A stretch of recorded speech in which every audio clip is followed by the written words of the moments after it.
नमस्कार दोस्तों, स्वागत है आप सबका वर्मा जी टेक्निकल पर। तो दोस्तों, ये चल रही हमारे मध्य प्रदेश के सभी जिलों की सीरीज, जिसमें हम सभी जिले के बारे में एक-एक जिले के बारे में डिटेल से एनालाइज़ करते हैं। जैसे जिले का गठन, जिले का इतिहास, कौन-कौन से राजाओं ने शासन किया, कितनी जनसंख्या है 2011 के अनुसार, जनसंख्या घनत्व कितना है, कितने क्षेत्रफल में फैला हुआ है, कब बना है, दार्शनिक स्थल उस जिले के प्रमुख, और संपूर्ण जानकारी मिलने वाली है आपको इसी वीडियो में। इससे पहले हम 3-4 जिलों के नहीं 3-4 जिलों नहीं 7-8 जिलों के बारे में पढ़ा चुके हैं। अगर आपने उससे पहले ये वीडियो नहीं देखा तो कोई बात नहीं, इसके डिस्क्रिप्शन में लिंक मिल जाएगी, वहाँ जाके देख लेना, डोंट वरी इस वीडियो के बाद। तो चलिए फिर ज़्यादा टाइम नहीं लेते हुए वीडियो की शुरुआत करते हैं। तो इतिहास की बात करते हैं। अब इतिहास में डिटेल से पढ़ेंगे। देखिए क्या हुआ था कि संयुक्त जो मध्य भारत था ना, जब देश आज़ाद हो गया था 1947 में, तो भारत क्या है कि 14 राज्य और 6 केंद्र शासित प्रदेशों में बँट गया था। तो उसमें एक राज्य का नाम था संयुक्त मध्य भारत, और इसका उद्घाटन किया था उस समय के तत्काल जो प्रधानमंत्री थे, कौन? जवाहरलाल नेहरू ने। कब किया था? 28 अप्रैल 1948 को। कब, कहाँ किया था? मध्य प्रदेश के ग्वालियर में किया था। अब क्या हो गया, जो सिंधिया थे ना, सिंधिया को राज प्रमुख बना दिया गया था, और जो होलकर थे उनको उपराज प्रमुख बना दिया गया था। इनको इसके रूप में शपथ दिलाई गई थी, एक तो राज प्रमुख और एक उपराज प्रमुख। राज प्रमुख किसके बनाया गया था? सिंधिया, सिंधिया जो घराने के थे उनको, और होलकर घराने के थे उनको काय की शपथ दिलाई गई थी? उपराज प्रमुख के रूप में शपथ दिलाई गई थी।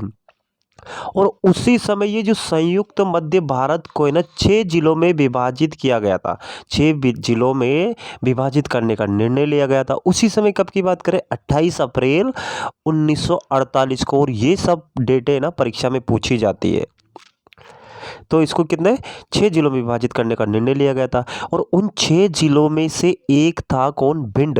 ये जो भिंड जिला है ना, आज जिसका वर्तमान स्वरूप है, तो वर्तमान कब का ये?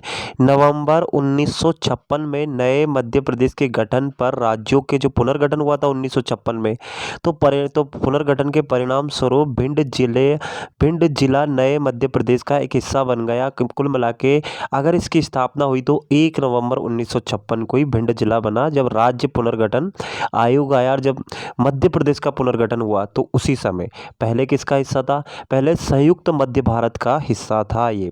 ठीक है।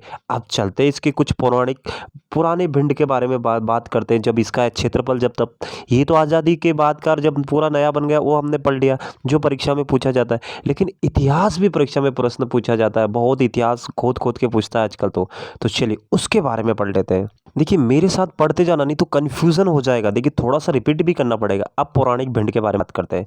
देखिए महाभारत युद्ध के दौरान है ना, यमुना और बिंद के मध्य, यानी यमुना और बिंद जो पर्वत है, हमारी बिंद पर्वत श्रेणी माला है, इसके मध्य ने पूरे क्षेत्र में चेदियों का निवास था। जो चेदी राजा थे ना, उनका निवास था। राजा कासुचेद, यानी कि उनका महाभारत में वासु के नाम से प्रख्यात है ये। तो आप वासु भी बोल दो या कासु भी बोल दो, आपकी मर्जी है। तो जो राजा वासुक है ना, उस इनका उल्लेख ऋग्वेद में दान स्तुति के एक श्लोक में किया गया। किसका? राजा कासु का। अगर आपसे पूछा जाए कि क्या राजा कासु का शासन मध्य प्रदेश के किसी हिस्से पे रहा था, तो जो बिल्कुल रहा था। क्यों, किस हमें कैसे पता? पौराणिक साहित्य ने इन चेदियों को यदुओं के वंशज के रूप में प्रस्तुत किया। जो पौराणिक साहित्य थे, अब भाई अभी के तो नए अलग साहित्य, पौराणिक साहित्य अलग है। तो जो ये चेदी जो थे ना, जिनका किस पे मध्य में, किसका? विंध्य और यमुना के मध्य जो इनका निवास था ना, तो ये जो चेदी लोग थे, यानी कि इनको किसका वंशज माना गया पौराणिक साहित्य में? यदुओं का वंशज के रूप में प्रस्तुत किया गया। अब पौराणिक परंपरा के अनुसार जो मनु के पौत्र पुरवरवा, जो चंद्रवंश के संस्थापक थे, यानी पौराणिक परंपरा, अभी की बात नहीं कर रहे हम, पुरानी बातें कर रहे हैं। पौराणिक परंपरा के अनुसार जो मनु के पौत्र थे पुरवरवा, जो चंद्रवंश के संस्थापक है, ने कदाचित मालवा एवं पूर्वी राजपूताना और संभवतः भिंड जिले को भी घेरते हुए अपने साम्राज्य का विस्तार गंगा के दोआब तक किया था। कुल मिला के कहने का मतलब ये है कि जो मनु के पौत्र है कौन? पुरवरवा, चंद्रवंश के संस्थापक थे, चंद्रवंश के। इन्होंने मध्य प्रदेश के मालवा और राजपूताना और संभवतः भिंड जिले का भी कुछ उल्लेख है, उनको घेरते हुए अपने साम्राज्य को इसमें मिला लिया गया था, यानी कि भिंड जिले का कुछ हिस्सा भी इनके हिस्से था। कौन? पुरवरवा, जो चंद्रवंश के संस्थापक थे, यानी कि इनका भी शासन रहा है। और उनके परपौत्र आयाती ने पूरे मध्य प्रदेश और आसपास के क्षेत्र को क्या कर दिया था? कम कर दिया था। कम कर दिया था मतलब पूरा उनका, मतलब पूरा जो आसपास उन पे घेर लिया था, पूरा मतलब उनका शासन चलने लगा था। अब दोस्तों उनके बाद उनके पुत्र यादवों के जनक यदु चंबल, बेतवा और केन नदियों से सिंचित क्षेत्र के राजा बन गए। यानी कि यादवों का भी यहाँ पर शासन रहा है। जनक यदु चंबल, जनक यदु चंबल, बेतवा सब मध्य प्रदेश की नदियाँ है ना, केन नदियाँ, इसका सिंचित क्षेत्र, पहले नदियों के किनारे ही बसते थे लोग। और जिसके बाद हेहायो जो राजा होते थे, हेहायो के द्वारा यदुओं को, फिर ये यदु वंश था, फिर क्या है, दूसरे राजा आए, कौन? हेहाय, इनके द्वारा यदुओं को उखाड़ फेंका गया और हेहायो को विदर्भ के यदुओं द्वारा नष्ट नाबूद कर दिया गया। पहले तो हेहायो ने कही कि क्या किया? यदुओं को उखाड़ फेंका। और फिर हेहायो को है ना विदर्भ के जो यदु थे, विदर्भ जो क्षेत्र था मध्य प्रदेश के नीचे ना, विदर्भ महाराष्ट्र के, वहाँ पर जो महाराष्ट्र और मध्य प्रदेश की जो बॉर्डर पर थी, तो वापस क्या विदर्भ के यदुओं द्वारा नष्ट और नाबूद कर दिया गया वापस, जो हेहायो जो थे, क्योंकि इन्होंने पहले तो किनको उखाड़ फेंका? यदुओं को। और फिर इन्हीं जो विदर्भ के यदु थे, उन्होंने वापस इन हेहायों को उखाड़ कर इनका नष्ट नाबूद कर दिया गया। राजघराने के कृष्ण नाम का एक सदस्य चेदी देश, जिसने यमुना के दक्षिण तथा केन एवं चंबल के मध्य की भूमि भी सम्मिलित थी, का राजा बन गया। मतलब कौन? चंबल, यानी कि हमारा मध्य प्रदेश, और केन एवं चंबल के मध्य की भूमि जो सम्मिलित थी, उसका राजा कौन बन गया? कृष्ण। इस प्रकार भिंड जिला आर्यों के अधीन आ गया धीरे धीरे, यानी आर्यों का भी शासन रहा है। चेदी देश का पौराणिक सूची में उल्लेख है, यानी जो चेदी है ना, वो देश का पौराणिक सूची में उल्लेख है। अब आगे बताता हूं मैं आपको क्या उल्लेख है, कि 6वीं सदी ईसा पूर्व, हम 6ठी शताब्दी ईसा पूर्व कर रहे हैं आज 2025, और इससे भी 6ठी शताब्दी यानी कि 600 साल पुरानी की बात कर रहे हैं, यानी कि 2500 तो यार 600 साल, वो जोड़ लो कितने साल, उस पुरानी बात कर रहे हैं। तो 6ठी सदी ईसा पूर्व में 16 महाजनपदों में से एक था, कौन सा? चेदी। चेदी के बारे में पढ़, मध्य प्रदेश में दो ही था, अवंती और चेदी। तो ये चेदी था, ये पौराणिक सूची में है ही, उल्लेख है, बिल्कुल मिलता है अपन को। कुछ समय बाद यादव वंश का चेदी राजा को हस्तिनापुर के राजा कुर्के एक वंशज वासु द्वारा परास्त कर दिया गया। तो एक वंशज था, हस्तिनापुर का राजा था कुर्के, और एक वंश था ये, उसने ना वासु द्वारा, यानी वासु नाम था उसका, उसने क्या करा, इनको यादवों को, यादव वंश का चेदी राजा, हस्तिनापुर के राजा, इनको ये जो यादव वंश का जो चेदी राजा था ना, चेदियों का शासन चल रहा था, इनको है ना राजा कुरकू, जो कुरकू एक वंश है ये कुरकू, और वासु द्वारा, उसका नाम है वासु, इनके द्वारा परास्त कर दिया गया। कुछ पीढ़ियों के बाद, कुछ पीढ़ियों के, यानी कि जो ये वासु के द्वारा, ये वासु का जो शासन चला, तो इसकी कुछ पीढ़ियों के बाद इस वंश का चेदी राजा, फिर क्या, फिर से चेदी राजा आया, शिशुपाल था, और जिसने भगवान कृष्ण को पांडवों के राजसूय यज्ञ के दौरान गालियां दी थी, शिशुपाल ने, और जिसका वध श्री कृष्ण द्वारा इंद्रप्रस्थ में किया गया था। और ये पौराणिक कथाएं है ना, पौराणिक बातें हैं, पौराणिक बातें हम बात कर रहे हैं ना, यानी कि मध्य प्रदेश का तो काफी बोलबाला रहा है भाई। अब कुछ वंशों की बात कर लेते हैं। आप ये भिंड जिले का इतिहास के साथ साथ समझ लो मध्य प्रदेश का भी इतिहास पढ़ रहे हो, क्योंकि परीक्षाओं में राजाओं के बारे में भी पूछा जाता है कि किस राजा ने मध्य प्रदेश, क्योंकि भिंड जिला भी तो मध्य प्रदेश में आता है, इसलिए आप समझ लो कि मध्य प्रदेश का भी इतिहास पढ़ते जा रहे हो, साथ में ही पता चलता जा रहा है कि किन किन राजाओं ने कैसे शासन किया है ना, तो मजा आ रहा है। तो अब बात कर लेते हैं हम नंद वंश की। अब जब 34 शताब्दी ईस्वी में संपूर्ण आर्यव्रत को नंदों के विशाल साम्राज्य में सम्मिलित कर लिया गया। जो आर्यव्रतों का जो शासन चल रहा था, संपूर्ण आर्यव्रत का जितना भी मतलब जो इलाका था, उनको क्या है कि जो नंद वंश था, तो नंद वंश के विशाल साम्राज्य में सम्मिलित कर लिया गया। पौराणिक साक्ष्यों के अनुसार नंद वंश का संस्थापक कौन था? महापद्मानंद था। और इसका आखिरी राजा कौन था? घनानंद था। घनानंद को किसने हरा दिया था? चाणक्य ने हरा, चाणक्य के साथ मिलकर किसने किसने हरा दिया था? चंद्रगुप्त मौर्य ने हरा दिया था। तो ये नंद वंश का संस्थापक महापद्मानंद था, ने सभी क्षत्रपों का विनाश किया और एक छत्र शासक बन गया ये। क्या कि फिर जितने भी जो छोटे-मोटे आस-पास जितने भी राजा-वाजा थे, जो चल रहे थे उस समय, तो उन सबको हराकर सभी क्षत्रपों जितने भी क्षत्रिय थे, चाहे वो यदु वंश के हो या वसु वंश के हो, किसी भी वंश के हो, कुषाण वंश के हो, जिसके भी हो, सबको हराकर एक छत्र शासक बन गया था। कौन? महापद्मानंद। और ये नंद वंश का संस्थापक है। और आखिरी शासक हुआ इस नंद वंश का घनानंद, और इसको हरा दिया था चंद्रगुप्त मौर्य ने। ठीक। अब जब चंद्रगुप्त मौर्य ने हरा दिया था तो मौर्य के बारे में भी बात कर लेते हैं भाई, मौर्य साम्राज्य के बारे में भी बात कर लेते हैं। तो मौर्य अशोक के शिलालेखों के वितरण से पता चलता है, क्योंकि हमें ये सारी जानकारी तो पुराने जो शिलालेख उनसे ही पढ़ रहे हैं ना, जो पौराणिक कथाएं जितनी भी हमने उनको वापस उनका वो करवाया, पूरा खुदवाई उदाई में जो शिलालेख मिले उन्हीं का तो सबसे इतिहास पता चलता है। तो अशोक के शिलालेखों के वितरण से पता चलता है कि तीसरी सदी ईसा पूर्व, यानी कि पहले 600 सदी ईसी पूर्व, छठी सदी, अब तीसरी सदी, तो तीसरी सदी ईसा पूर्व में वह एक विशाल साम्राज्य, जिसमें बिल्कुल दक्षिण के 4 राज्यों को छोड़कर पूरा भारतवर्ष था। यानी कि अशोक ने क्या करा कि दक्षिण के 4 राज्य को छोड़ा था और पूरे भारत पर कब्जा कर लिया था। जब अशोक का शासन था, उनके पिताजी का जब शासन था, पहले तो पिताजी का रहा है, फिर जिसके बाद अशोक आए, तो अशोक का शासन पूरे भारत पर, दक्षिण के बस 4 राज्यों को छोड़ दे तो पूरे भारत पे उनका शासन था। किसका? मौर्य का, मौर्य अशोक का। और ये अशोक की ये जानकारी हमें कहाँ मिलती है? इसके शिलालेखों से मिलती है। ठीक है। और पूरे भारतवर्ष का क्या ये स्वामी था? भाई स्वामी था, पूरा राजा बन गया। गुर्जर में विद्यमान अशोक का शिलालेख, गुर्जर जो शिलालेख है उसमें विद्यमान अशोक का शिलालेख, जिसको आसन दतिया जिले में है। ये भी अगर आपसे पूछी जाए कि ये गुर्जर का शिलालेख कहाँ है, तो आसन दतिया जिले में है। इस क्षेत्र से मौर्यों के घनिष्ठ संबंध को प्रमाणित करता है। तो ये इस क्षेत्र जो मौर्य थे ना, उनके घनिष्ठ संबंधों को प्रमाणित करता है। मतलब क्या? ये शिलालेख जो मिला है इससे। और अशोक ने अपना साम्राज्य अपने पिता बिंदुसार, इसके पिता बिंदुसार थे, और बाबा चंद्रगुप्त मौर्य से प्राप्त किया था। तो जब नंद वंश था, नंद वंश के बाद जब घनानंद को हरा दिया तो किसने हराया था? चंद्रगुप्त मौर्य ने हराया था। और चंद्रगुप्त मौर्य का बेटा कौन हुआ था? बिंदुसार, यानी बेटा। और इसका बिंदुसार का बेटा कौन हुआ? अशोक।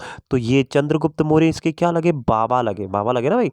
तो ये इसके बाबा थे अशोक के, चंद्रगुप्त मौर्य। दोनों ही मौर्य साम्राज्य के सबसे प्रतापी शासक थे और दोनों ने पूरे भारत पर लगभग राज्य किया था, चंद्रगुप्त मौर्य ने और अशोक ने तो सिर्फ 4 साउथ के 4 राज्य छोड़े थे, बाकी पूरे संपूर्ण भारत पे वो क्या किया था? राज्य किया था, शासन किया था।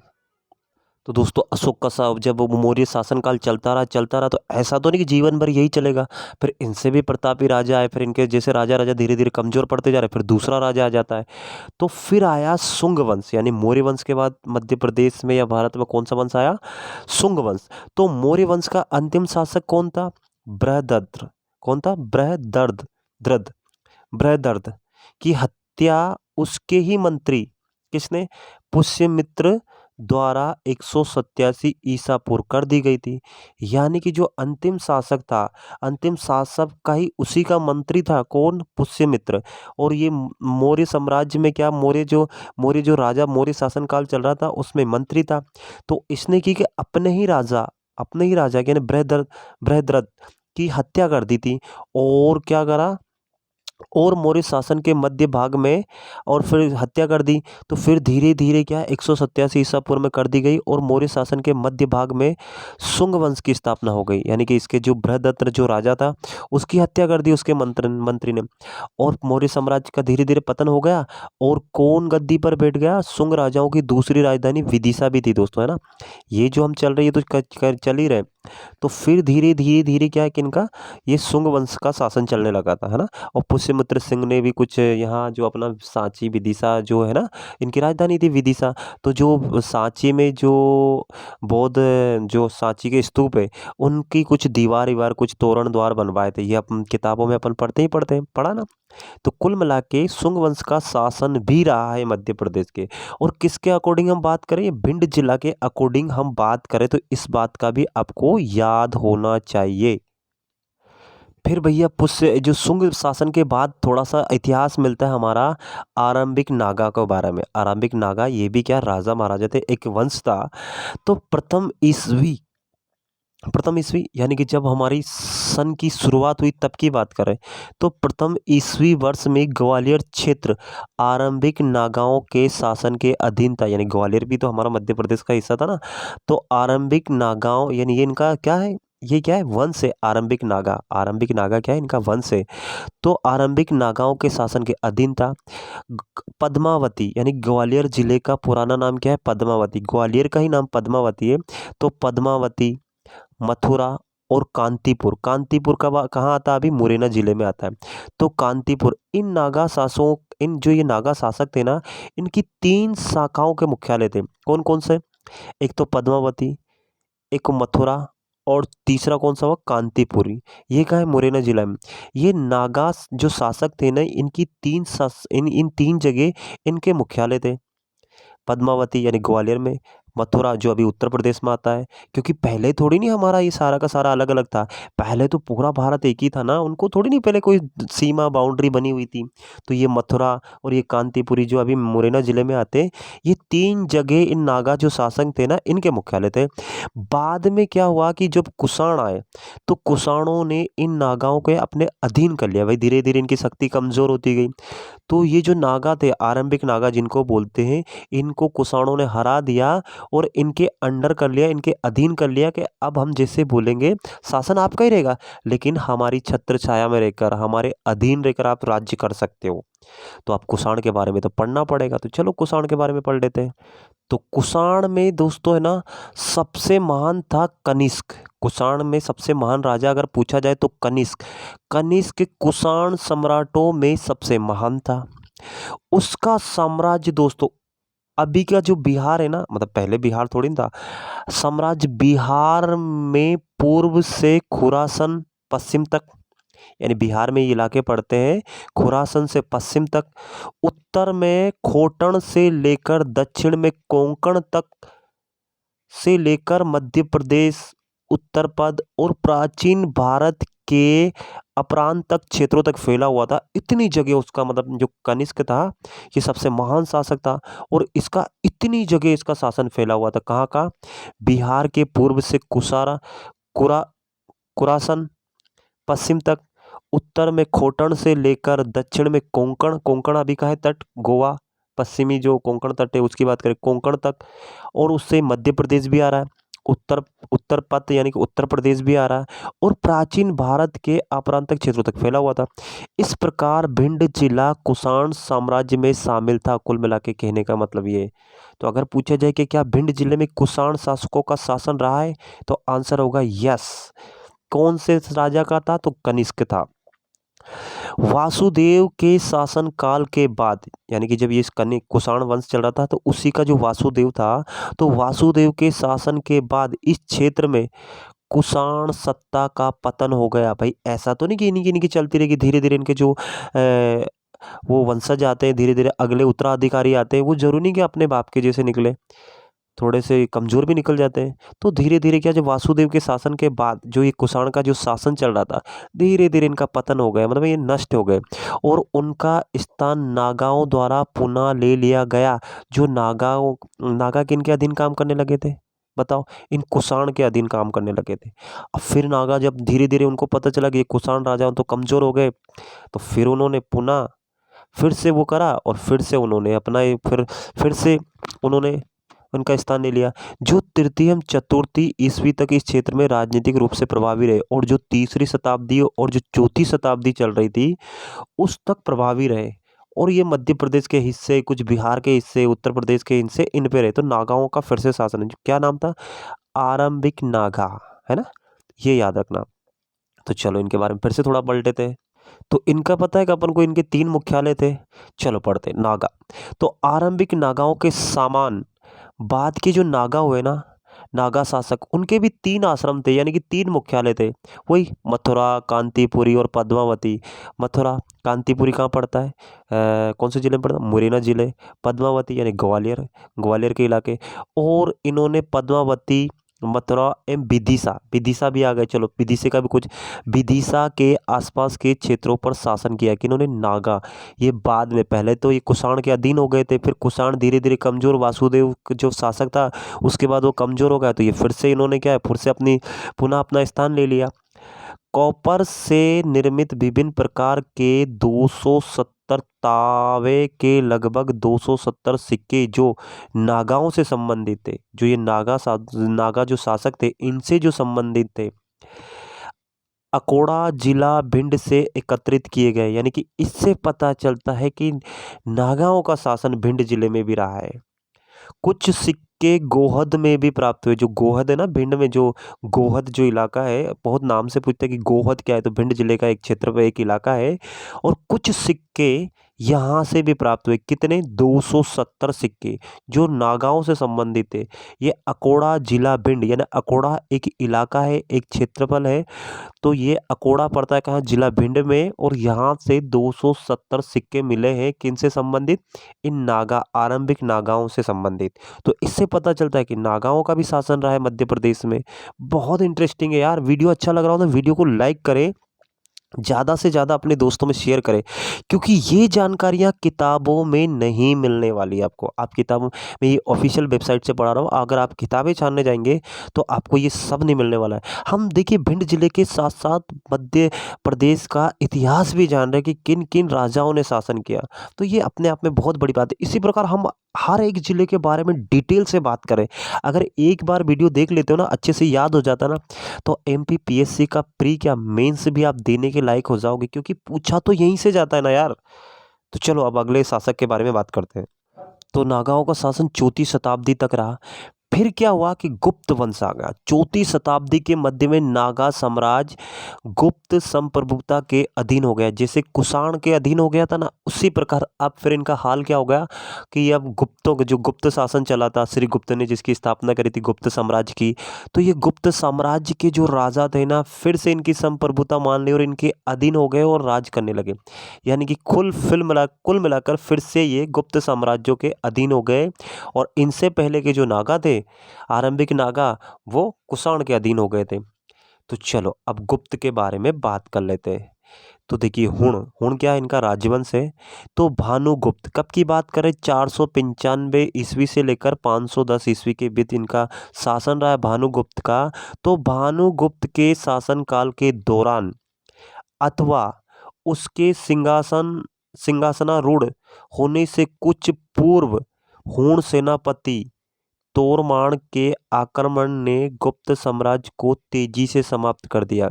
क्या हुआ कि जब भानुगुप्त है ना, जब वो शासन मतलब बैठने ही वाला था गद्दी पे, है ना, कुछ चल ही रहा था, तो उसी के कुछ पूर्व हुण हुण सेनापति था कौन? तोरमान। तो तोरमान के आक्रमण ने ना गुप्त साम्राज्य को तेजी से समाप्त कर दिया, क्योंकि गुप्त का शासन चला गया था, इन्होंने नागों का अधीन कर लिया था। कुछ चला है, इतना डिटेल में नहीं दिया। लेकिन जब इनका शासन चल रहा था, किनका? भाई गुप्त साम्राज्य जब चल रहा था, तो इन पे क्या करा कि फिर इनके बाद ही तुरंत कौन सा है, हुण शासक आ गए थे। और हुण शासक कौन? सेनापति था तोरमान। तो तोरमान ने आक्रमण कर दिया और गुप्त साम्राज्य को तेजी से समाप्त कर दिया, यानी कि इनका वजूद ही मिटा दिया गुप्त साम्राज्य का। हुण साम्राज्य में पंजाब से लेकर मध्य एशिया का क्षेत्र सम्मिलित था। मतलब ये हुण भी बहुत पावरफुल था।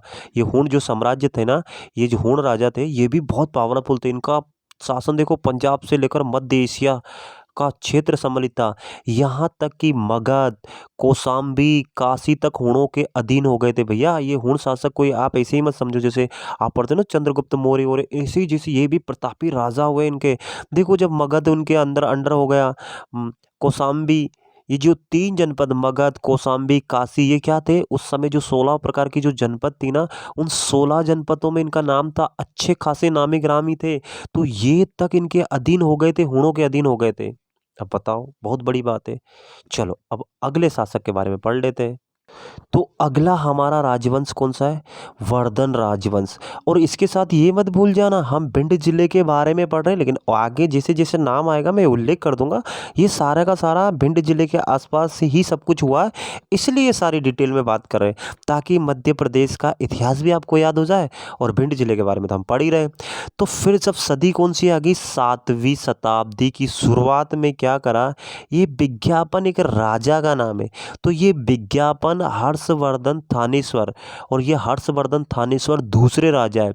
तो ये विज्ञापन ने क्या किया? हर्षवर्धन थानेश्वर के सिंहासन पर बैठ गया और कन्नौज का राजा बन गया। कन्नौज का राजा कहाँ बन गया? विज्ञापन बन गया। कौन से वो उसका था? वर्धन राजवंश का था, है ना। और कन्नौज अभी का है, उत्तर प्रदेश में है। इस राजवंश के शासन काल में बौद्ध धर्म का बहुत सारा विकास हुआ, लेकिन इसने मध्य प्रदेश पे भी शासन किया, इसलिए वर्धन राजवंश ने भी, अभी कभी कभी हमसे क्या चार नाम देके पूछ लेता है कि किन राजाओं ने मध्य प्रदेश पे शासन नहीं किया। इस प्रकार हमें सारे राजवंश याद होने चाहिए। अब थोड़ा अगला देख लेते हैं, छोटा छोटा सा रहा था इसलिए सबके बारे में डिटेल से पढ़ रहे हैं। गुर्जर प्रतिहार वंश कब जब 7वीं शताब्दी खत्म हो गई, तो 8वीं शताब्दी में कब? 726 से लेकर 750 ईस्वी के मध्य मालवा के साथ साथ यह क्षेत्र गुर्जर प्रतिहारों की एक शाखा के राजवंश के शासनाधीन हो गया। कौन सा क्षेत्र की बात करें? अरे भिंड की बात करें। जो भिंड का जो इलाका है ना, रहा भले यहाँ हो, लेकिन जो मालवा में जो शासन चल रहा था, मध्य मालवा के साथ साथ क्षेत्र गुर्जर प्रतिहारों की एक शाखा के, गुर्जर जो प्रतिहार थे ना, तो उसकी एक शाखा के राजवंश के शासनाधीन आ गया था। मतलब ये कुल मिला के कहने का मतलब है कि जो भिंड है ना, उस पे गुर्जर प्रतिहारों का एक राजवंश है, उसने शासन किया। कहने का मतलब गुर्जर प्रतिहारों ने भी भिंड जिले में शासन किया, यानी मध्य प्रदेश में शासन किया। कब किया? 726 से लेकर 750 ईस्वी। बस इतना ही याद रखना आपको, इससे ज्यादा कुछ नहीं रखना है। अब बात कर लेते हैं अगला राजवंश, कौन सा? कच्छप घात राजवंश। सर ये भिंड जिले में इतनी सारी बात क्यों? अरे इतिहास पढ़ रहे हो, यूं समझ लो ना, पढ़ना तो है ही है ना, कहीं से भी पढ़ो, यहाँ से पढ़ो वहां से पढ़ो, क्यों भिंड जिला लगा रखा है? तो वज्र दमन ने लगभग 977 ईस्वी में, कब? 977 ईस्वी में किसने? वज्र दमन ने धंग के लिए ग्वालियर किले पर विजय प्राप्त कर ली। किसके लिए? धंग के लिए। धंग देव ना, पढ़ेंगे आगे पढ़ेंगे, धंग देव के बारे में पढ़ेंगे। तो धंग के लिए ग्वालियर किले पर विजय प्राप्त की। तत्पश्चात उसके राजवंश ने जो 12वीं शताब्दी के प्रारंभिक वर्षों तक ग्वालियर क्षेत्र पर शासन किया। किसने? धंग के जो धंग देव यानी कि कच्छप घात का जो राजवंश था, कच्छप घातों ने इनका एक वो था वज्रदमन। तो इन्होंने क्या करा कि 977 ईस्वी में धंग के लिए, जो धंग राजा थे, धंग देव ने मध्य प्रदेश में मंदिर बनवाया ना, कमेंट कर दो कौन सा बनवाया है। अरे खजुराहो के कौन सा मंदिर बनवाया धंग देव ने? चलो बताएंगे आगे। खजुराहो के या कहाँ के? ओरछा के? जल्दी बता दो। तो धंग के लिए ग्वालियर किले पर विजय प्राप्त की, ग्वालियर इसके अधीन आ गया, यानी कि धंग देव का शासन चलने लगा। तत्पश्चात उसके जो राजवंश थे, उन्होंने 12वीं शताब्दी के प्रारंभिक वर्षों तक ग्वालियर क्षेत्र पर शासन किया। तो ये कच्छप घात का भी शासन रहा मध्य प्रदेश में।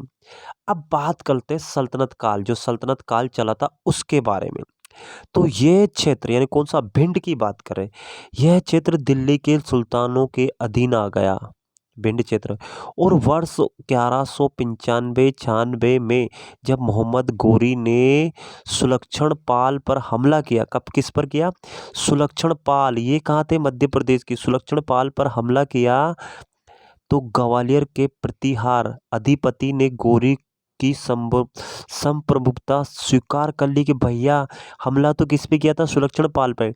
लेकिन जो ग्वालियर के प्रतिहार, जब ग्वालियर में प्रतिहारों का शासन चल रहा था, वो अपने आप डर गए और उन्होंने गोरी की संप्रभुता स्वीकार कर ली, यानी कि गोरी के अधीन हो गए कि भाई भैया हमें बचा दो, हम आपके अंडर में काम करना चाहते हैं, आपके अंडर में शासन करना चाहते हैं। जिसके कारण उसे इस क्षेत्र पर शासन करने की अनुमति दी गई थी। किसको दी गई थी? सल्तनत काल की बात करें, सल्तनत काल में किसमें? मोहम्मद गोरी को। कब? 1195-96। कहाँ? ग्वालियर की बात कर रहे हैं। और इन्होंने ग्वालियर की बात करें तो उसके आसपास तो भिंड है, तो भिंड पे भी शासन किया भाई। पहले थोड़ी नहीं इलाके बांट दिए गए थे कि ये ग्वालियर है और ये भिंड है, सब मिला जुला था। तो सब मिला जुला था तो मिला जुला ही पड़ रहा है ना हम भी। तो सल्तनत काल का शासन भी रहा मध्य प्रदेश में। और ये नाम आपसे पूछा जा सकता है कि मोहम्मद गोरी ने मध्य प्रदेश के किस राजा को हरा दिया था, किस पर हमला किया था। तो उसका नाम था सुलक्षण पाल। क्या नाम था? सुलक्षण पाल। और इस पे हमला किया था, तो इस पे हमला किया था तो बगल वाला राजा, ग्वालियर का राजा जो था, क्या प्रतिहार वंश के जो राजा थे, अधिपति ने क्या करा कि गोरी की संप्रभुता स्वीकार कर ली कि नहीं नहीं हमें बचा दो, हम आपके अधीन रह के ही शासन कर लेंगे, लेकिन हमें बख्श दो। जिसके कारण जब वो डर गया था तो जाहिर सी बात है कि इसको इस क्षेत्र पर शासन करने की अनुमति मिल गई थी। किसको? मोहम्मद गोरी को। यानी मोहम्मद गोरी का भी शासन रहा है मध्य प्रदेश पे। फिर उसके बाद अगला आया सूर राजवंश। इसका थोड़ा सा ही उल्लेख है, लेकिन बाद में ये क्षेत्र सूर राजवंश के प्रभाव में आ गया था, जो ग्वालियर के आसपास का था, जो भिंड के आसपास का जो भिंड जिले था उसका कुछ क्षेत्रफल ये किसके आ गया था? सूर राजवंश के उसके अंडर में आ गया था। यानी कि सूर्य राजवंश का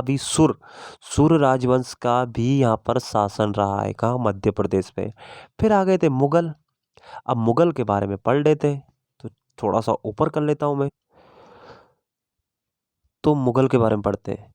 भिंड जिला आगरा सूबा में आगरा सरकार का बड़ा भाग था। जब मुगल का शासन चल रहा था तो आगरा से वो शासन करते थे। आगरे का किला, फतेहपुर सिकरी सब पता है। तो भिंड जिला क्या आगरा सूबा में आगरा सरकार का एक बड़ा भाग था। जिले में मुख्य रूप से हथकंड का महल था। क्या था? मुख्य रूप से क्या था? हथकंड का महल था। और ये पूछा जाएगा कि हथकंड का महल कहाँ है, तो भिंड जिले में। तो हथकंड का महल था जिसमें ईंटों का किला था। अब उस समय की बात करें, जैसे उस समय क्या था? ईंटों का किला था, पत्थरों का नहीं। पहले लगभग किले पत्थरों के हुआ करते थे, लेकिन ये ईंटों का किला था। मुगल शासन 18वीं शताब्दी की शुरुआत तक जारी रहा, ये अपन को पता है। कहाँ तक? 18वीं शताब्दी। बहादुर शाह जफर अपन ने पढ़ा है। तो 18वीं शताब्दी कब से चला था? 15वीं शताब्दी से चला था। 18वीं शताब्दी लगभग 300 साल मुगलों ने शासन किया। अंग्रेजों ने तो किया ही किया 200 साल, इन्होंने 300 साल किया। चलो ठीक है, कोई बात नहीं। गोहद नगर जो अब भिंड जिले का हिस्सा है ना दोस्तों, की बुनियाद एक जाट परिवार द्वारा डाली गई थी। यानी कि जो गोहद है ना, गोहद जो नगर है, जो अभी भिंड जिले का हिस्सा है, अगर इसकी बुनियाद पूछी जाए कि इसका निर्माण यानी कि इसकी स्थापना किसने की, तो जाट परिवार ने की। 17वीं शताब्दी के उत्तरार्ध में, यानी कि जब 17वीं शताब्दी उतर रही थी, यानी कि खत्म ही होने वाली थी, जाट परिवार द्वारा इस शहर के आसपास के इलाके पर क्या कर लिया था? कब्जा कर लिया गया था। इसका जाट परिवार। तो गोहद नगर किसने बताया बसाया? तो जाट परिवारों ने बताया। कब बसाया? जब 17वीं शताब्दी एकदम एंड में चल रही थी, तब की बात कर रही थी। लगभग 1736 ईस्वी में, कब की बात करें? लगभग 1736 ईस्वी में बाजीराव प्रथम की अगुवाई में मराठा सेना ने भदावर के राजा पर हमला कर दिया गया और युद्ध लड़कर उसके क्षेत्र को तबाह कर दिया। किसने? किसने कर दिया? बाजीराव प्रथम की अगुवाई में मराठा सेना ने। भदावर नाम का राजा था, भदावर के राजा पर हमने भदावर नाम का इलाका था, उसके राजा पर हमला कर दिया गया और युद्ध लड़कर उस क्षेत्र को तबाह कर दिया गया, भदावर को। तो ये भदावर भी कहाँ आता? ये भदावर भी आता भिंड के अंतर्गत। ये याद रखना है ना, बहुत इंपॉर्टेंट पॉइंट है। और क्या करा? 1737 में हमला कब किया? 1736 में। 1737 में पुनः मल्हार राव होलकर ने भदावर के राजा के क्षेत्र पर हमला किया और उसके गढ़ पर कब्जा कर लिया। यानी कि समझ लो कुछ हिस्सा बचा होगा। एक साल बाद उस हिस्से को भी मल्हार राव होलकर ने क्या करा? भदावर के राजा के क्षेत्र पर फिर हमला किया और उसके गढ़ पर भी कब्जा कर लिया। पहले तो कुछ ही क्षेत्र पर किया गया, उसके क्षेत्र को तबाह कर दिया गया था, तबाह कर दिया था। वो नहीं किया था, कब्जा नहीं किया, तबाह कर दिया गया था। लेकिन बाद में एक साल बाद फिर से हमला किया और उसका जो गढ़ था उस पर कब्जा कर लिया। किसने कर लिया गया? मल्हार राव होलकर। किसने किया? मल्हार राव होलकर, इन्होंने किया। ठीक है। और ये सब कहानी चल रही थी किसके? उसके इर्द गिर्द, जब मुगल काल का अंत हो रहा था। अब मुगल काल के बाद 18वीं शताब्दी तक बात हो गई थी, है ना। अब मुगल काल के बाद क्या हुआ? नवंबर 1805, कब की बात है? नवंबर 1805 में सिंधिया एवं कार्नवालिस प्रथम के साथ संपन्न हुई एक और संधि के तहत अंग्रेजों ने क्या करा? अंग्रेजों ने गिर्द गोहद, परगना, भिंड और इसकी गढ़ियों सहित ग्वालियर और गोहद के गढ़ महाराजा दौलत राव सिंधिया 1784 से लेकर 1727 को सौंप दिए गए। क्योंकि पहले सिंधिया कहाँ थे, किनके साथ थे, अंग्रेजों के साथ थे। तो मुगल काल के बाद क्या हुआ, मुगल काल के बाद 1805 की बात है, नवंबर 1805 की बात है, ये मैं नहीं बोल रहा हूँ, कोई कंट्रोवर्सी की ज़रूरत नहीं है, ये साफ साफ वेबसाइट पे है, ये डाटा आप वहाँ से देख सकते हो, मैं वहीं से पढ़ा रहा हूँ। तो सिंधिया अंग्रेजों से मिले हुए थे, कहने का मतलब। तो सिंधिया एवं कार्नवालिस प्रथम ये नाम याद रखना, कार्नवालिस के साथ मिले, कार्नवालिस प्रथम, इनके साथ संपन्न हुई एक संधि हुई इन दोनों के बीच में, सिंधिया और कार्नवालिस। और इस संधि के तहत अंग्रेजों ने क्या किया, गिर्द परगना गोहद परगना, भिंड और इसकी जो कुछ गढ़ियाँ थी, गढ़ियों सहित ग्वालियर और गोहद के गढ़ महाराजा दौलत राव सिंधिया को सौंप दिए गए। भैया आप संभालो, कब की बात है, 1784 से लेकर 1827 तक ये महाराजा दौलत राव सिंधिया का शासन रहा। 1784 से लेकर 1827 तक इनका शासन रहा। आपसे पूछा जाए कि महाराज दौलत राव सिंधिया का शासन कब से कब तक रहा, था 1784 से लेकर 1827 तक रहा। यहाँ से भिंड जिले का इतिहास ग्वालियर के इतिहास के साथ मिल जाता है यहाँ से, क्योंकि अलग अलग चल रहा था, कुछ इलाके थे, लेकिन अब ये महाराजा दौलत राव सिंधिया ने बिल्कुल अपने अधीन कर लिया। सन 1827 ईस्वी में दौलत राव सिंधिया का निधन हो गया, मर गए ये। और उसके बाद उनके उत्तराधिकारी में नाबालिग दत्तक मुगत राव उर्फ जान कोजी गद्दी पर बैठे। इनका नाम याद रखना, ये सिंधिया वंश के नाबालिग, उनका नाम क्या था, दत्तक मुगत राव उर्फ, यानी कि उनका नाम क्या था, दत्तक मुगत राव, और उनको और क्या बोलते थे, जान कोजी। उनका नाम क्या था, जान कोजी भी बोलते थे इनको, और दत्तक मुगत राव इनका नाम था। तो ये गद्दी पर बैठे।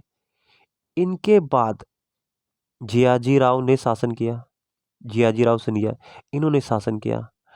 और 1857 के विद्रोह, जो सैनिक विद्रोह हुआ था, के बाद रानी लक्ष्मीबाई, राव साहब एवं तात्या टोपे की संयुक्त सेना ने सन 1858 ईस्वी पर ग्वालियर पर आक्रमण कर दिया था। और ये ग्वालियर उस समय किसके उसमें थी सिंधिया का भी चल रहा था, अंग्रेजों का भी शासन चल रहा था। अंग्रेजों ने सिंधिया को सौंप दिया था, है ना, सौंप दिया था ना कार्नवालिस प्रथम ने। थोड़ा ऊपर करते हैं यार इसको, बहुत मज़ा आ रहा है पढ़ने में, कितना मज़ा आ रहा ना कि वो उनका वो ख़त्म हो गए थे, दौलत राव सिंधिया ख़त्म हो गए थे। उनके बाद उनका नाबालिग बेटा था, उनका नाम था दत्तक मुगद राव, मुगद राव, उनको उर्फ जान कोजी भी बोलते थे। ये गद्दी पे बैठ गए, फिर 1857 पर गए, है ना। फिर इनके बाद जो जानकी कोजी के बाद इनके बाद जियाजी राव ने शासन किया। 1857 का जब विद्रोह हुआ था, तो उसके बाद रानी लक्ष्मीबाई, फिर जो राव साहब थे, तात्या टोपे थे, है ना, संयुक्त सेना ने सन 1858 ईस्वी में ग्वालियर पर आक्रमण कर दिया। इन सब ने मिलकर, जब 1857 का विद्रोह चल रहा था, पता है ना, तभी अंग्रेजों ने ग्वालियर के किले पर धावा बोल दिया। जब इन्होंने आक्रमण किया, और जब इन आक्रमण किया, तभी अंग्रेजों ने ग्वालियर के किले पर धावा बोल दिया, और जून 1858 को अपने कब्जे में कर लिया गया इस किले को। ये याद होनी चाहिए डेटें। 18 जून 1858 को अंग्रेजों ने जो ग्वालियर का किला था अपने कब्जे में कर लिया। पहले किसके उसमें था ये, सिंधिया के उनमें चल रहा था। पर सिंधिया के बाद विद्रोह चल रहा था, तो इन्होंने, ये लोग आ गए थे क्रांतिकारी लोग, यानी कि रानी लक्ष्मीबाई, और इनका शासन कुछ इलाकों पे, कुछ किला बहुत बड़ा था तो कुछ हिस्सों में, है ना। और मार्च 1886 में यह सिंधिया को दे दिया गया वापस, अंग्रेजों ने वापस, क्योंकि अंग्रेज जो, पता है ना, अंग्रेजों ने, सिंधिया लोग और अंग्रेजों, मतलब जब कार्नवालिस ने दिया था, तो वापस जब इन्होंने क्या, ये क्रांतिकारियों ने ये किला जीत लिया था, और जीत लिया था तो फिर से क्या है कि उन्होंने कब्जे में कर लिया। और 1886 में, 1858 तक तो उन क्या अंग्रेजों ने ले तो लिया, लेकिन 1858 से लेकर 1886 तक अपने ही पास रखा, बड़े होशियार थे। तो अंग्रेजों ने काफ़ी किलों को लूटा उटा होगा, धन दौलत जो भी है भाई। 58 से लेकर 86 कुछ तो साल हो रहे हैं, और मार्च 1886 में वापस सिंधिया को दे दिया गया। अपने पुत्र माधवराव सिंधिया को उत्तराधिकारी के रूप में छोड़कर जीवाजी राव सिंधिया का सन 1886 में निधन हो गया था। और ये जियाजी राव सिंधिया ही थे ना, और ये किनके बाद आए थे? दत्तक मुगद राव या जानको जी के बाद आए थे। ये सब नाम याद होने चाहिए यार। तो इनके इनके बाद जियाजी राव, और जियाजी राव के बेटे कौन हो गए फिर? इनके बेटे हो गए फिर कौन हो गए? बस जल्दी बताओ, नाम अपन यहाँ पढ़ रहे ना। माधवराव सिंधिया। माधवराव सिंधिया को उत्तराधिकारी के रूप में छोड़कर जीवाजी राव सिंधिया का सन 1886 में निधन हो गया। अब बताओ, फिर माधवराव सिंधिया का शासन करने के अधिकार 15 दिसंबर 1894 को प्राप्त हुए। किन्होंने दिए? ये अंग्रेजों ने दिया कि यार आप शासन करो, हम बैठे हैं ना। क्योंकि अंग्रेजों का शासन था, हमारा इंडिया गुलाम था। ये सब क्रांति वांति चल रही थी, 1857 से विद्रोह विद्रोह चल रहे थे, उसी की बात की तो बातें चल रही है। तो 15 दिसंबर को इनको स्वीकृति मिली। किसको? सिंधिया जी को। 15 दिसंबर 1894 को उनके शासन की अवधि समेकन और स्थिर प्रगति के रूप में वर्णित है। चल थोड़ा ऊपर कर लेते, नहीं तो ढक जाएगा। ग्वालियर से भिंड तक, क्या ग्वालियर से भिंड तक ग्वालियर लाइट रेल का निर्माण किया गया था 1897 तक, और 1899 में शुरू किया गया। पहले तो क्या करा? ग्वालियर से भिंड तक और Gwalior light light rail, light मतलब जो छोटी लाइन होती है ना, उसकी बात। लाइट रेल का निर्माण किया गया था 1897 में किया गया, और 1899 में शुरू किया गया। पहले निर्माण किया गया, फिर शुरू किया गया। 5 जून 1925 को उनका निधन हो गया। माधवराव सिंधिया का निधन हो गया। और इनके उत्तराधिकारी जीवाजी राव सिंधिया हुए। फिर से कौन हुए? जीवाजी राव सिंधिया। मुझे थोड़ा सा यहाँ डाउट लग रहा है कि जीवाजी राव सिंधिया तो इनके बेटे थे, मतलब इनके पिताजी थे माधवराव सिंधिया के। लेकिन ठीक है, इनको अब देखते हैं इसके बारे में, है ना। मैं कंफर्म नहीं बोल सकता हूँ, लेकिन इनकी ऑफिशियल वेबसाइट में तो पता नहीं चल रहा कुछ। चलो ठीक है। इनके समय में स्वतंत्रता आंदोलन मजबूत हो गया था, क्योंकि स्वतंत्रता की लड़ाई चल रही थी। वो 1925 आ गया, देश को आज़ाद करवाना था। 1947 के आसपास की बात रहे। तो जीवाजी राव सिंधिया हुए इनके उत्तराधिकारी। अब पता नहीं, ये मुझे थोड़ा सा ही कुछ गड़बड़ लग रही है, लेकिन ठीक है। इनके समय में स्वतंत्रता आंदोलन मजबूत हो गया था।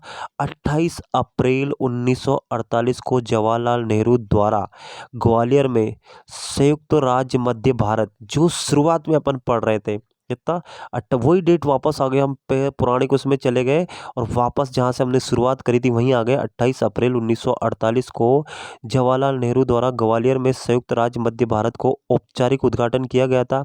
और इसमें सिंधिया एम होलकर को क्या बनाया गया था? राज प्रमुख और उप राज प्रमुख की शपथ दिला गई थी। और 1948 में ये जो संयुक्त राज्य मध्य भारत था, इसको 6 जिलों में बांटा गया था, और भिंड मध्य भारत के 6 जिलों में से एक था। और ये पढ़ रहे थे हम भिंड जिले का इतिहास। बाप रे, समझ में आ रहा है ना कुछ? और ये उसी जमाने की फोटो है उसकी, वह 28 अप्रैल 1948, और जब की बात कर रहे हैं हम, देखो ये सिंधिया और माधवराव होलकर इनके। तो भिंड मध्य भारत के 6 जिलों में से एक था उस समय की। तो पूरी हमने मध्य प्रदेश का भिंड जिले के साथ इतिहास पढ़ लिया, भिंड जिले का पूरा इतिहास पढ़ लिया। वीडियो अच्छा लगा तो लाइक कर दो। अब थोड़ा सा इसका मोटा मोटा इसके जो जनसंख्या कितना है, क्षेत्रफल कितना, उसके बारे में भी तो जानते हैं। लुंगिया नौपथ कितना है, सब तो डिटेल में पढ़ना है ना अपन को। तो चलो पढ़ लेते हैं। जनसंख्या की ये जनगणना 2011 की बात करेंगे, हम सब जिलों के बारे में बात करें। तो 2011 की जनगणना के अनुसार भिंड जिले में घरों की कुल संख्या, अरे घरों की क्या करना है, 29,09,333 है। जिले की कुल जनसंख्या भैया ये याद रखना है आपको, 17,03,562। कितनी है? 17 लाख, मोटा मोटा याद रख। जिसमें से पुरुष 9,26,940 है, और महिलाएं 7,76,622 महिलाएं। प्रति वर्ग किलोमीटर जनसंख्या कितनी है? इसका जनघनत्व कितना है ये आपको याद रखना, 382। यानी कि एक जनसंख्या घनत्व कितना है इसका भिंड जिले का? तो 382। यानी कि एक वर्ग किलोमीटर के अंदर महिला पुरुषों की संख्या कितनी है? 382। अच्छी खासी है, कोई ज़्यादा कोई कम नहीं है ना। अब भिंड की आबादी इस प्रकार है, चलो ये भी थोड़ा सा बता देते हैं ना।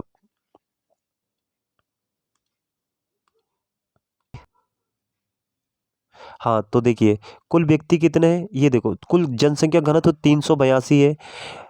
अगर कुल व्यक्ति की बात करें तो 17,03,562 है, ग्रामीण में जिसमें 12,17,762 है और शहरी में 4,32,800 है। इसके बाद थोड़ा सा ऊपर कर देते हैं, चलो मोटा मोटा वो देख लो, ये हटा देते हैं यार, ये क्या। तो देखो योग, ये पुरुषों के ग्रामीण 6,94,793, ये सब डाटा आपको याद नहीं रखना। अब इसको बस मेन इसमें क्या याद रखना अपन को, इसमें मेन तो जनसंख्या घनत्व याद रखना कि 382 है और टोटल जनसंख्या 17 लाख है, बस इतना याद रखना। बस इसमें महिला पुरुष का अपन को इतना कुछ भी नहीं रखना है ना। लेकिन ये लिंगानुपात आपको याद रखना, लिंगानुपात का आशय है कि 1000 पुरुषों के विरुद्ध महिलाओं की संख्या कितनी है 2011 में जो जनगणना हुई थी। तो दोस्तों यहाँ पर हालत बहुत ख़राब है, 838 है, गाँव में 829 है और शहर में 864 है, दोनों का एवरेज 838 है। और जो बहुत कम है, मध्य प्रदेश का सबसे कम लिंगानुपात किसका है, तो 1000 पुरुषों पर यहाँ 838 महिला है और ये सबसे कम है। और जब हमने कहा बालाघाट का पढ़ा था तो वहाँ 1000 पुरुषों पर 1021 महिलाएं थी। अब देखो यहाँ और यहाँ कितना डिफरेंस है। इस प्रकार पूरा मध्य प्रदेश का ही कितना है बताओ, 936 से 930 है, कमेंट करके बता दो यार, पढ़ ही रहे हो। साक्षरता दर की बात करते तो साक्षरता दर यहाँ पे बहुत अच्छी है, 76.59, 59%। ग्रामीण तो और अच्छे खासे पढ़े लिखे, कोई कम नहीं है, 75.42%। शहरी तो और पढ़े लिखे, 79.97%, है ना। और ये अनुसूचित जाति और अनुसूचित जनजाति का प्रतिशत भी देख लेते हैं। खैर ये सब आपसे नहीं पूछा जाएगा लेकिन पढ़ लो भैया। अनुसूचित जातियाँ बहुत सारी है, 3,74,799 व्यक्ति है, लेकिन जनजाति यहाँ बहुत कम है, 6,131 ही व्यक्ति है टोटल। यानी कि पूरे जिले में 6,131, कोई ज़्यादा होते क्या, और बल्कि वो अनुसूचित जाति देखो 3,74,000, बहुत ज़्यादा है। धर्म तो सबको पता है कि इसमें सभी है, हिंदू मुसलमान सब सब, इससे इनसे अपन को इतना नहीं कुछ करना है। हाँ ये बात याद रख सकते हो, क्षेत्रफल पूछा जाएगा भाई, क्षेत्रफल है इसका 4,459 वर्ग किलोमीटर, जनसंख्या 17 लाख और जनसंख्या घनत्व 382, क्षेत्रफल 4,459 और से लिंगानुपात आपको याद रखना है 838। ये 4-5 चीज़ें जो सीधे सीधे परीक्षा में पूछी जाती हैं।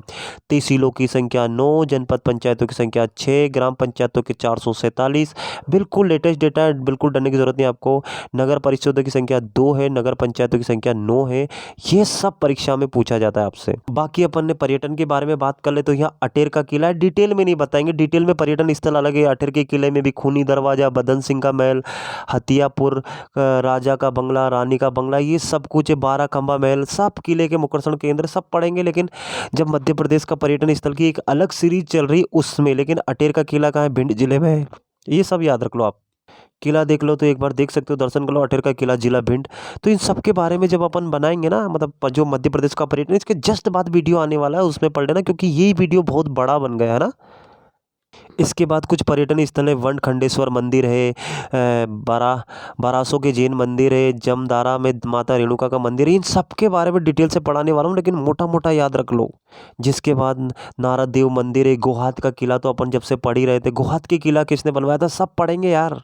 इसके बाद यहाँ बहुत सारे होटल है, गिरिराज पैलेस ग्वालियर रोड भिंड पर है, अग्रवाल धर्मशाला ग्वालियर रोड भिंड में है, पवैया धर्मशाला है, अरे बहुत कुछ है, ओम होटल है, आर्य नगर है, दबोहा है ग्वालियर रोड भिंड में है, रॉयल इन लॉज है।